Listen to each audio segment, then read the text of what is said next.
And how about that? There we go. That's interesting. It's coming up as the third track. Anybody who's in the chat, let me know if you can hear me. You know what? I'll turn, even though it's going to echo here, but all right, test, test, test. Anybody can hear, but all right, test, test, test. Anybody can hear, but all right, test, test, test. Anybody. All right, so now I just need to get this up to the appropriate volume level here on that mic. I still don't know why my desktop audio 2 mic isn't picking up, but anyway. So, welcome everybody to Nerd Week Live, the show in which we talk about nerd news that happened over the past week, or in this case, the past 2 weeks, because we did not have a show last Tuesday because I was under the weather. So I apologize for that. I'm Rodney Brown. I'm the editor-in-chief of Nerd Caliber, first-person shooter on Facebook and Instagram as a cosplay photographer, Burley_adopter on Twitter, a couple of other places, doing other things. So, in addition to mic problems from from tonight, I apologize for the mic problems from yesterday's Anime Octane show. I had the mic turned around backwards. I was wondering why I was picking up the clicks on the mouse and my voice is a little tinny, is because it was picking up my voice bouncing off my monitors. So, it's amazing. You turn the mic around the right way, it works so much better. So, before we get into our roster of topics, and it's not a huge roster, I've trimmed stuff down, even though we had a lot of stuff that was supposed to go on last week. But, you know, in some cases it really wasn't that important, and it's also, at this point, pretty old news, some of it, so it's a normal show. So we'll be done in a normal amount of time. But before we get started with those items, we're going to talk about our Twitch channel, and we're going to ask you, if you have a Twitch account, to please visit the URL on your screen right there. Our Twitch channel is twitch.tv/nerdcaliber. We would love to have you check it out at the very least, and follow us if you'd like to.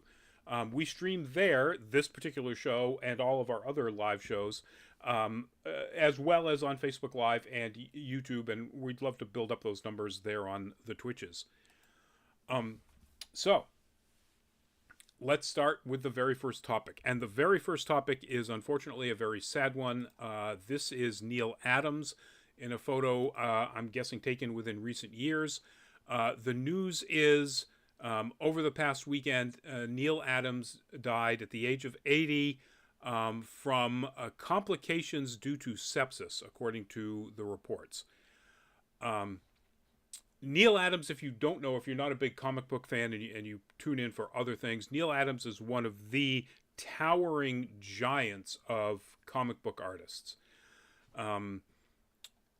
You know, people know Neal Adams a lot from, you know, his work on Batman, and he really did in the early 70s, kind of, late 60s and early 70s, kind of change Batman into the more serious character that he ultimately became in the movies, from what was then in the comics a reflection of the sort of Adam West Batman 66 sort of, you know, campy Batman. Him and Denny O'Neil, you know, give Denny O'Neil you know, all the credit, you know, he deserves as a writer as well. But I first discovered him on this issue of X-Men. When he started his run on X-Men, so I had, you know, the first comic book I ever saw was an early issue of Doctor Strange where Gene Colan had taken over the work. And Gene Colan was a fairly... his work was very similar to what is called heroic realism. So sort of photorealistic, but very heroic proportions and so on. As opposed to Steve Ditko, who was a little more cartoony. And I really liked it. And I liked the X-Men, but the X-Men art at that point was very, very cartoony. And then Neal Adams came on with this sort of, you know, heroic realism, just amazing artwork. Later on, I would realize that, it's, the sort of stuff when Frank Frazetta in the 50s was doing comic books or comic strips, Bern Hogarth with Tarzan stuff, that kind of amazing heroic realism, Neal Adams brought to comic books. And I just loved it. It literally blew my 10-year-old mind. This was so amazing. And I actually wound up buying a lot more DC work after that, because I started out as a Marvel guy for the most part, and still am for the most part. But I bought a lot more DC work or comics after that because of his work, including an awful lot of the amazing early 70s stuff on both The Brave and the Bold and then just Green Lantern, Green Arrow, including what is probably one of the best known covers in comics ever, the issue of Green Lantern, Green Arrow, where Oliver discovers that Speedy is a junkie. And it was a great story. It was an amazing bit of social commentary as a story. But, Neal Adams' art sold it. There are a lot of artists who could try to get, the look of shock, the sort of look of slightly condescending, presentation on Hal Jordan's face, but the look of, shame and disgust at himself and fear of being discovered on Speedy's face, nailed it. Absolutely nailed it. Neal Adams was just a genius as an artist. And he was an absolute dedicated fighter for creator rights, and a mentor. And this I didn't know until reading the article. He was a mentor to two people whose art styles can't be even imagined as being more different than Neal Adams: Bill Sienkiewicz and Frank Miller. He was, Frank Miller did have his heroic realism period with, Daredevil and so on. But that's not really his style and never has been. And Sienkiewicz, I don't think it was really tough to fit him into the heroic realism straitjacket, even when he started working on New Mutants. It's his mind is just so creative and out there. Anyway, it's a real, it's a very sad news. I don't go after autographs when I go to cons. I certainly don't, because I don't have time since I started working for Nerd Caliber. But even before then, when I went to cons for fun, I'm not an autograph guy. There are 3 autographs I went out of my way to get. One is George R.R. Martin. One is Jim Steranko, the artist, and the other was Neal Adams. And, those are the only ones that I would stand in a line for. Although Neal Adams, I managed to get there real early, and there was only like 2 people ahead of me, to get their autograph. It's a really sad bit of news. Our condolences to his family, his friends, and all of his fans, including, people like me. So there's that. Now we're moving on to something that I think so much more exciting, and this just dropped very recently, within the last couple of hours. That is Viola Davis as Amanda Waller from the original Suicide Squad movie. And the news is the second Suicide Squad spinoff that James Gunn had mentioned was in the works after Peacemaker was completed is, in fact, an HBO Max series about Amanda Waller and probably starring Viola Davis. And this is a little weird because the article writes it as pretty much a done deal. The headline says Viola Davis in talks to star in. So somebody needs to get their story straight there. This is a Deadline story, and I'm usually really up on Deadline and their reporting. Come on, Deadline, get it together. Figure out whether or not this is almost a done deal or a done deal. But either way, I'm going to go with it's a done deal. And I said this when the original Suicide Squad movie came out, that, you know, you can forget Enchantress, you can forget her brother, any of the other, the scariest villain in that whole movie, hands down, is Amanda Waller. And that holds true, even though her, you know, her character is dealt with in a little more humorous and, you know, knocked down a peg way in the Suicide Squad, James Gunn's follow-up. She's still terrifying. And I'm just absolutely thrilled that this is what they're going to be doing. The question is whether or not she will continue to be leading Argus, the organization that created the Suicide Squad and does other things. Will it involve any of the other things that Argus is known for? You know, Argus is a big player in, you know, depending on which particular version of the story, in Power Girl's story. This could be absolutely fantastic, depending upon what they give James Gunn the rights to play with. And seemingly they gave him the rights to play with whatever the heck he wanted in Peacemaker. So, yeah, I'm very bullish on this idea. Again, just announced, no idea when it will happen. Peacemaker did not take that long to produce.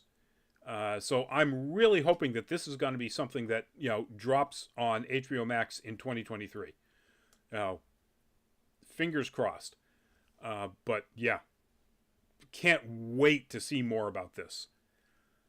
Now, on to some, back to some unfortunate news. This is an image, obviously, from Arcane, the amazing Netflix animated series about League of Legends characters. The news is, and I looked to see, there hasn't been any further updates of this, that it looks like Netflix Animation has seriously cut back, if not axed, most of its upcoming works. The animation department, so Phil Rinda, who was Netflix's director of creative leadership and development for original animation, apparently was let go 2 weeks ago, along with, according to this article in The Wrap, several of his staff, unquote. Netflix has confirmed this, according to the article. Now, one of the things that I've read since this has come out is that there are things that are absolutely locked. There will be another season of Arcane. Other things, they've already announced, you know, because it's coming out this month, May 20th, Love, Death, and Robots Season 3.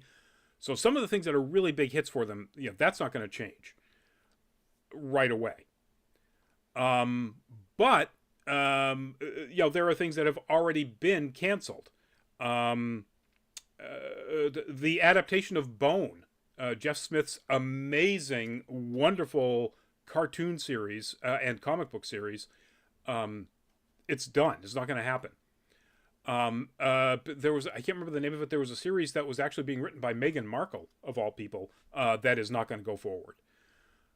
So names of things that are, you know, off the table are starting to drop, and it, you know, it looks like they're not going to be committed to animation, original animation, to the extent that they were. If that means that they're going to continue making deals with Japanese anime studios to have Netflix originals, which aren't, it just means that they're going to air on Netflix in all around the world, then I'm fine with that. Those are the things that worked best for them. A lot of their own original animation, aside from Love, Death, and Robots and Arcane, was meh. Nothing really that, you know, outstanding. So, but it's a shame that these people lost their jobs, and it's a shame that Netflix, because of, you know, a drop in viewership numbers, probably driven by the fact that they jacked their price up, and they really do have competition, with, you know, from HBO Max and Disney Plus and so on, Amazon Prime. You know, competition happens, folks. You know, it's a shame that you basically cut out a significant portion of one niche of your entire entertainment concept. But yeah, that's the way it is. I'm going to look forward to seeing what they have had in the past that they're still committed to, and if they do actually create any new things. If it gets rid of Blood of Zeus and things like that, I'm all for it. If it means there won't be another new Castlevania, whatever property they might be picking up that would be as good as Castlevania, well, that'll suck. So we'll see where this goes. All right, so speaking of Netflix cancellations, in kind of canceling a lot of their upcoming anime, they have canceled after 2 seasons Raising Dion, and also after 2 seasons Space Force, which I didn't grab a photo of. But so Raising Dion was based on a comic series written by Dennis Liu. It didn't have a lot of big dollar stars. It was produced by Michael B. Jordan's production company, and he was in the first episode as Dion's missing dad. First season, a couple of appearances as his missing dad in flashbacks and other things. And it actually scored really well, relatively speaking. But I guess it's, the budget of the special effects and so on must have been, outweighed the value of what they were getting from, its ratings score. Ratings, that's the word. On the other hand, Space Force, which you would think would have a big special effects budget, it doesn't really, but it had Steve Carell, John Malkovich, and Ben Schwartz. So Malkovich alone, I'm assuming they spent a ton of money on. And it had very similar ratings, according to this article in Deadline, to Raising Dion. But apparently, again, not enough to outweigh the cost of making it. So 2 seasons and they're done. No 6 seasons in a movie for this. 2 seasons and they're done. And we're going to continue with cancellations. Now we're moving off of Netflix, and we're going to CW. Batwoman is done after 3 seasons. And that's a shame because that series had an awful lot of potential, and things got in the way. The issues with Ruby Rose and her injuries on set, and her eventually leaving the show, and then having to pivot and replace the character with a completely different character rather than just recasting Kate Kane. They hired Javicia Leslie, who is on the screen right now, and a whole new character, Ryan Wilder, a former convict. Those are the last 2 seasons, season 2 and season 3. But realistically, that wasn't Batwoman. Kate Kane is Batwoman. And, I'm assuming it just lost viewers after a while. Frankly, I never watched past most of season 1. I didn't particularly care for it, which I found to be a bummer because I like the comics a lot. And I don't think it kept the tone of the comics nearly to the extent that it could have, and I think would have made it a much more interesting show. For all that, all credit for them casting Ruby Rose initially as Kate Kane. That was a great casting. And obviously that just, things got in the way, literally in some cases. So that series is done. Additionally, Legends of Tomorrow is done after 7 seasons. If you haven't seen Legends of Tomorrow, it started out as a pretty straightforward group superhero anime with time travel, and within a couple of seasons discovered that its strong suit and where it wanted to be was essentially Doctor Who meets a Red Dwarf. It's silly in all kinds of ways. There's a recurring character villain that is essentially a gigantic animatronic plushie like a Furby. There's I think they did this twice. Entire alternate universe episodes where every character is a puppet. They did some weird stuff. The cast has turned over almost completely a couple of times over the course of 7 seasons. The only original cast member is Katie Leutz, who is Sarah Lance or White Canary, and everybody else has ultimately left. This last season did not include the last 2 hangers-on from the only hanger-on other than Katie Leutz from the original season, which was Dominic Purcell as Heatwave. Then in season 4 they added Matthew Ryan as John Constantine from his own series, which was a wonderful thing. Giving him more work to do, please. He's an amazing John Constantine. But he was not in this last season. Both he and Purcell left at the end of season 6. So it ran its course.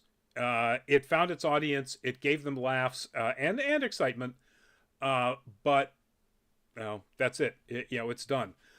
Is this an indication that the Berlanti universe is overstretched? Probably. Luminous, welcome to the show. Just talking about the cancellations of Batwoman and the Legends of Tomorrow on CW. And I'm speculating that it might be an indication that Berlanti Productions has stretched itself too thin with so many other shows that it's doing, not just the DC stuff in the CW universe, but it's got a lot of other irons in the fire. Now apparently they've already renewed for a season 3 Superman and Lois, and that show is amazing. If you haven't watched it, go watch it. But then, and The Flash for its next season. But All American, Walker, Riverdale, Nancy Drew, Kung Fu, it seems to be they're really going sort of back to CWE roots and away from the DC stuff. We don't know whether Naomi will be renewed, which is the other and the most recent of all of the DC things on CW. But I'd like to say that it will be. But anyway. CW, big changes. Possible big changes, and I haven't seen any confirmation of this other than some of the statements made by Yves Guillemot, but the rumor is that Ubisoft is up for sale. This is, of course, from Assassin's Creed Valhalla, one of the most recent Ubisoft games. Bloomberg reported that there are private equity firms that are looking to acquire Ubisoft. If that's the case, they would go private. Blackstone Inc. and KKR and Company are 2 that were mentioned in that article. According to an article in Kotaku, that a number of former Ubisoft developers say they believe that the company will be sold. Again, these are former Ubisoft developers, so who knows what sort of inside insight they have at this point. But in February of this year, Yves Guillemot, the CEO of Ubisoft, was asked about an acquisition, and he said that the company, quote, can remain independent but would consider acquisition offers, and then said that no acquisition offer for Ubisoft had been made at the time. And, quote, we will not speculate on why people haven't made an offer. If you're saying that you're not going to speculate on why people haven't made an offer, that means that you are accepting offers. So it looks pretty clear that they're up for sale. I'm just going to put it out here. Whether or not Microsoft wants to be the one, they've already committed a crap ton of money to buying Activision Blizzard. Somebody buy them and clean house. Please, somebody buy them, fire Guillemot, fire everybody, at any vice president level and up, and bring in all new people. Or hire from the ranks that would remain after these people who have been just wildly hiding for years and years, and then just sort of glad handing the messages afterwards. Years of harassment and abuse at that company. They were the ones that were known for this long before the Activision Blizzard stuff happened. So yeah, somebody come in, and please not KKR or Blackstone. If a private equity firm comes in, they're just going to make it a private company, and everything will stay the same. It'll just be privately held. So yeah, don't do that. But anyway, speaking of an acquisition that did happen, this is from Marvel's Guardians of the Galaxy. That is made by the studio Eidos Montreal, which was owned by Square Enix up until a couple of days ago. The European gigantic, I guess, development studio holding company would be the best way to describe them, Embracer Group, bought from Square Enix for $300 million Crystal Dynamics, Eidos Montreal, and Square Enix Montreal. So Crystal Dynamics is right now working on the next Tomb Raider game, which would be based on Unreal Engine 5.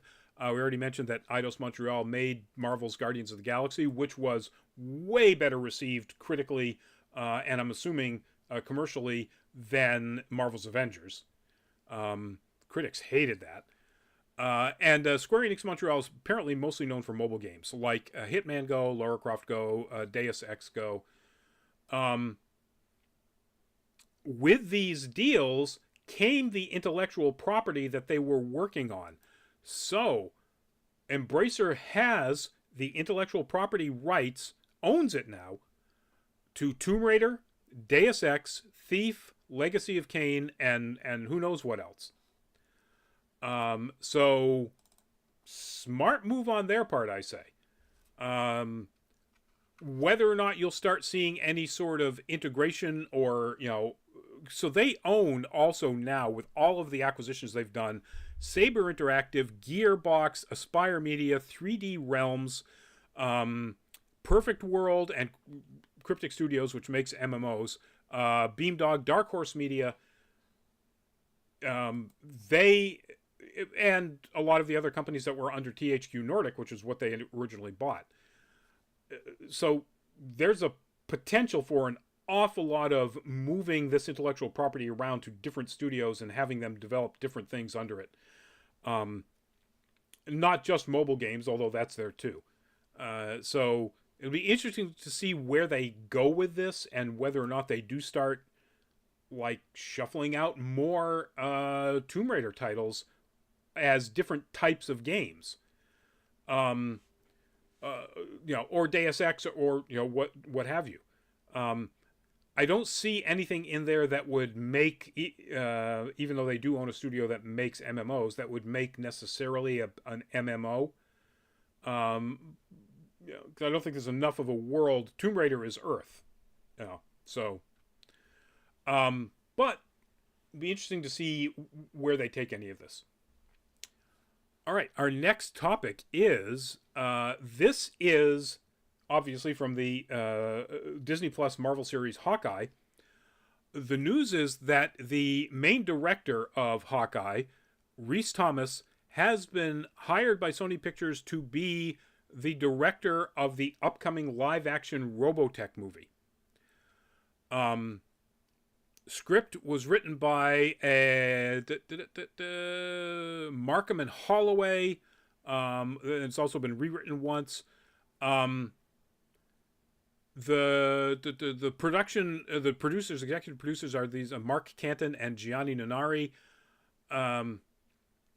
So it's weird. I didn't realize this about Rhys Thomas. Apparently, his background is comedy, which makes sense for some of the funnier elements of Hawkeye.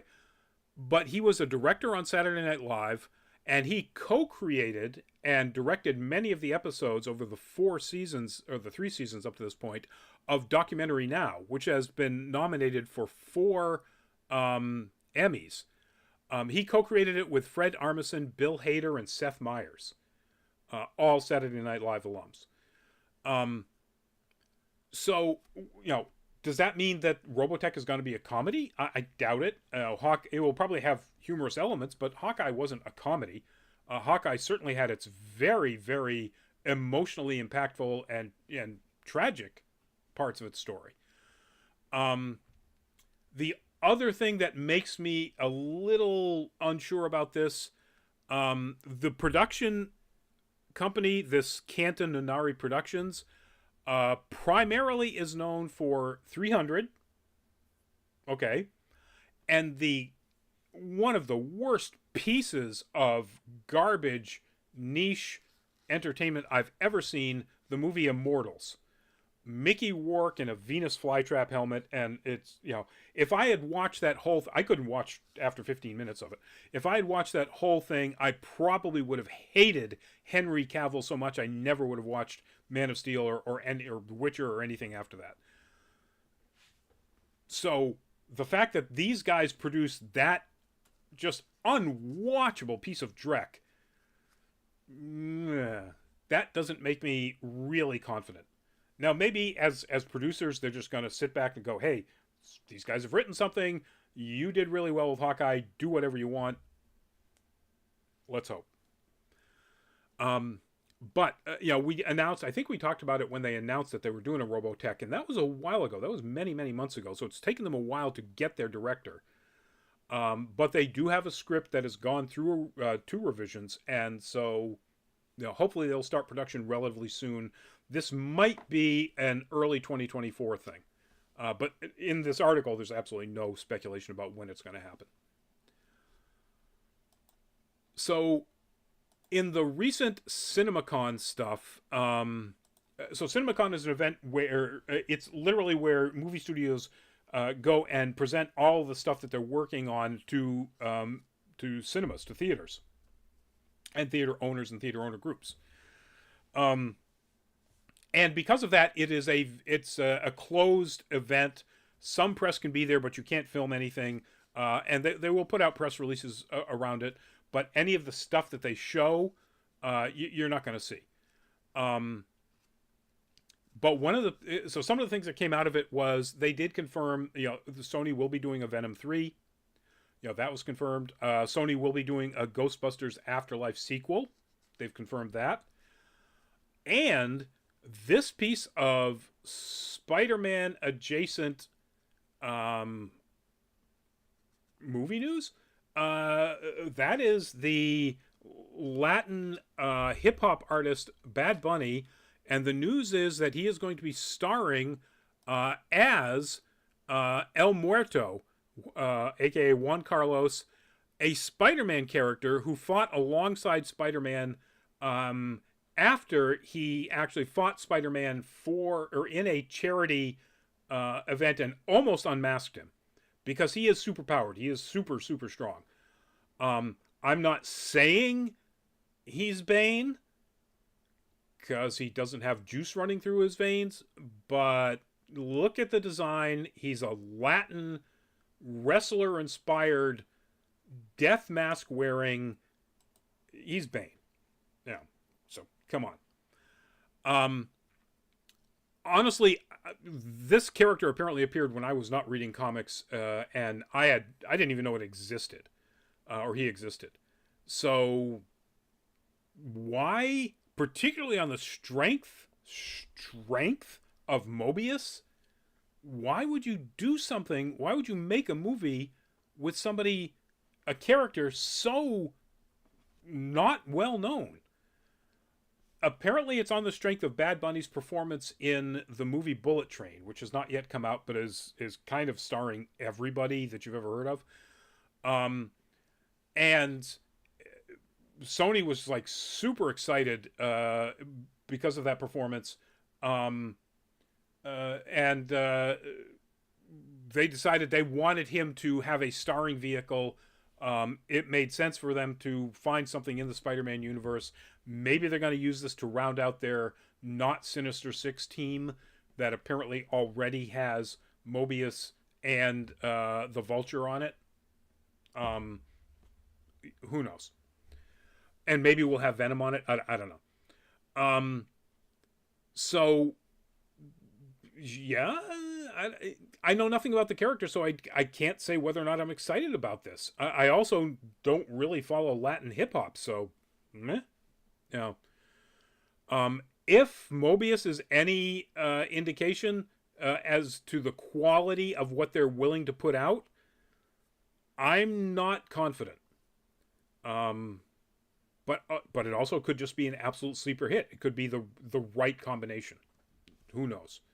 We'll have to see when any more information about this comes out. When trailers first hit, they're just announcing. They just announced at CinemaCon that it's going to happen. So I don't even know that they have. There's nothing in here that I can see where they have a director yet. Yeah, nothing. Oh, okay. They don't have a director, but they have a date. It will be January 12th, 2024. In theory. So, there you go. Post-Christmas movie. Go see El Muerto. All right. Our next to the last topic is one that I'm going to go through pretty quickly because it's old at this point, but, it needs to be discussed. And it's Ezra Miller. On April 19th, so 2 weeks ago, they were arrested once again in Hawaii, once again for assault. In this case, it was at a private residence. They were apparently at a party. Became irate when asked to leave the party and threw it, reportedly, according to the police report, threw a chair, hitting a 26-year-old woman in the forehead and cutting her, causing her to bleed. So that's on top of the 3 to 4 weeks earlier, the other arrest in which Miller was arrested for violence in a bar, in a karaoke bar. I speculated and have speculated that this is going to be, a problem for Warner Brothers, but apparently not so much. I've listened to and talked to a few people who are deeper connected to this sort of stuff than I am. And the article here on Deadline also speculates that this is not going to be a problem for Warner Brothers. The Flash movie doesn't come out until June of 2023 now. So there's plenty of time for either this to all just wash under the bridge, or if Miller does something foolish again, or even more foolish, then they can deal with it at that point. The movie's done as far as physical camera work. It's been shot, so it's in post-production right now, and apparently it's going to take a long time in post-production to get all of the special effects. But they're going to release it. If it's shot, they've paid too much money to get Michael Keaton as Batman, to get Ben Affleck as Batman. They can't not release it. Deadline speculates that they haven't seen anything that would let them to speculate that it's going to just be dropped on HBO Max. And I don't think that's the case either. They've got to make their money back on this. It's going to be very expensive from a special effects standpoint, and probably pretty expensive from a Michael Keaton, Ben Affleck standpoint. So, yeah. Now, whether or not Warner Brothers will do anything else with him, apparently they are no longer, or they are not committed. Their contract doesn't count for any further movies in the Fantastic Beasts franchise, if any further movies are going to be made. It was originally planned for 5, I think. 3 was such a box office disappointment. Who knows? So whether or not Ezra Miller will be doing anything further for Warner Brothers will remain to be seen. But I think it's a safe bet to say that The Flash will come out, and who knows what else, if anything else, or whether or not any other studio will pick up, their work, hire them to do anything. that kind of violence. Now, having said that, Russell Crowe had a reputation for getting into fistfights all the time. Most of them happened in Australia, so people and studios and so on here in the US didn't really care. But yeah, so maybe it's not a problem. And maybe even Warner Brothers views it as extra publicity. So we'll see where that plays out down the road. So the last item for tonight is, and this I understand, but I'm pretty sad. That is Jon Watts, the director of all three of the Tom Holland Spider-Man movies, including No Way Home, which, since it was released just a couple of months ago, has made $1.9 billion already. It's already the sixth highest grossing film of all time. And the news is that he will not, in fact, be doing the Fantastic Four movie, as was announced quite a while ago. Now, according to the article here, this is just a decision on his part, and it's completely amicable between him and Feige and Marvel. He came from literally making an incredibly well-received small-budget indie thriller to making Spider-Man movies for Marvel and Sony. And he says he's tired of big-budget monster movies. Not monster movies, but big-budget, giant, special effects, tentpole movies that need to make billions. And you've got to assume that his deal probably was that if Fantastic Four worked, he would be committed to at least two more, because that's kind of the way Marvel works. And apparently he just doesn't want that. And that's fine. Now, Sony has said that they expect, this is the words from Deadline, to reunite Watts with Tom Holland and Zendaya in the Spider-Man series. And Watts apparently hasn't officially said that he won't be doing this, but it might be after a break. And that's kind of a shame. I really like the idea of Jon Watts bringing his skills to a Fantastic Four movie, but now that the floor is open, so the Fantastic Four is a mixed family that is often dysfunctional, but is often also loaded up with some very sometimes subtle and sometimes very biting humor. Call Rian Johnson. Can you imagine the guy who made Knives Out making a Fantastic Four movie?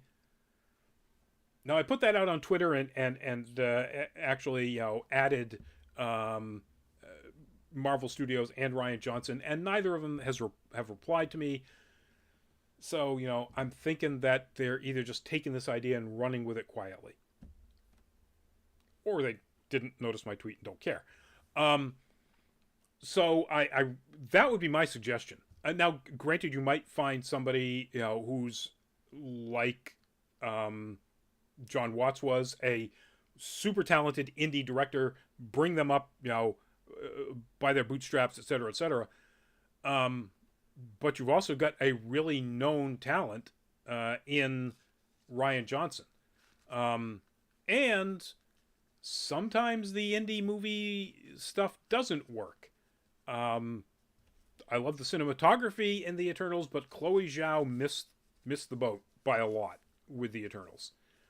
So, and even, the directing team, and I can't remember what they go by, that made the original Captain Marvel, I think that was better than the Eternals, but it didn't live up to what everybody was expecting out of this really creative, sort of indie visionary pair, when given the opportunity to make something that they could have made really interesting. So yeah, call Rian Johnson, get him on this. Let's make a Rian Johnson Fantastic Four movie, please. But that's it. That's our show, folks. Upcoming shows. Thursday, our full fat spoiler chat will be Moon Knight. The final episode drops at midnight, so tomorrow, Wednesday. which gives everybody plenty of time to catch that final episode before, or even because there's only 6 episodes, you could binge the whole thing Wednesday through Thursday, and then join us on Thursday night, 8 o'clock for Full Fat Spoiler Chat, talking about Moon Knight. Next Monday is No Nerd Caliber, and it is going to be our top 3 pirate stories from any medium. And the reason we're doing that is after next Tuesday's Nerd Week Live, next Thursday's, not this coming Thursday, the next Thursday's Full Fat Spoiler Chat is going to be Our Flag Means Death. So if you like that funny pirate stuff with a bunch of New Zealanders, then absolutely join us for that show as well. We'll give you the really quick promo for Patreon. We'd love to have you check out our page at patreon.com/nerdcaliber. Please do consider becoming a patron. We'd love to have you. One of our tiers, our lowest one is just $2, and we'll bring that to cons to get you more content. Upcoming things, I'll be at Double Midnight Comics in Manchester, New Hampshire on Saturday for Free Comic Book Day, which they've renewed their big costume contest, so cash prizes, folks. Show up in costume. And then, of course, May 27th through the 29th. He keeps looking at his calendar because he can't remember these numbers. Despite having planned this for 3 years now, I will be running the photo department at Anime Boston now that they're finally having a con after the pandemic. And so you will find Nerd Caliber. Now, I'm changing. I've told everybody this on these shows every time I promote this, that we will not have a table in Con Row. We will have a table in Con Row. It will not be where you'll be getting your pictures. It's basically where we can organize and stage our press team. If you want to get your free cosplay photos like you normally would at Anime Boston from Nerd Caliber, or in fact from Anime Boston, come to room 102, the Cosplay Photography Studio Suite, and that's where we'll be taking our pictures that will go up on both Nerd Caliber's website and Anime Boston's website. So we'll hope to see you there. We'll hope to get all kinds of wonderful pictures. I expect to do as much as I've done in every con, which is more than 1,000 photos at Anime Boston. So we'll see you at one of those upcoming cons. In the meantime, please, everybody, stay safe. Do everything you can to stop the upcoming ruling from the Supreme Court that looks to overturn Roe v. Wade. And whether that's protesting or voting, do both. Please do both. Or do whatever you can. But let's I'll consider this my could we please or could we not? Could we please stop this? Could we please stop this in its tracks? That's not a nerdy thing. That's a human thing. And that's my rant about that. That's that nerd. That's that news. This is nerd news. And so we'll see you at an upcoming show. We'll see you at an upcoming convention. In the meantime, folks, please stay safe and stay emotionally and mentally